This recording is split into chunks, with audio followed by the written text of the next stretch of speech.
Captain update. Ay nabangan pa ang Captain sa elevator. Ay sila Mama Ted. Ay na sila Allen at Catherine. Ay kasama naman ni Laysan si Mami Min. Yan o. Nabangan sila dyan sa elevator. Ito pa yung iba pang angulo. Ang paglabas ng Captain. Iyawan o. Na-miss nila yung Captain. Siyempre, nakamiss yung mga ganap ng Captain. And then siya sa Uptown Mall, sa BGC. Nagkaroon sila ng VIP screening.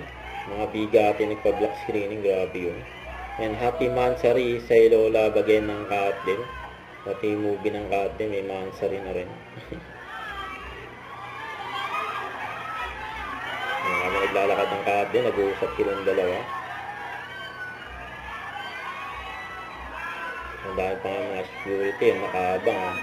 Mga bosses ng Captain nandyan din, both GMA at ABS. Ito pa yung mga picture ng Captain nandyan sa VIP screening, sa BGC. Saya pa nga ng Captain na magkasama muli-uli sila, yun o.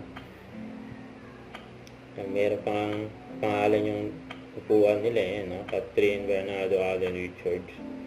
At may picture din ng Captain sa First Lady na si Risa Araneta Marcos. Yun, no? Bigatin. Grabe. Grabe yung Captain, eh. Don't forget to subscribe, click the notification bell for more update. This is Victor Atkins Vlog. Stay tuned for more update. See ya.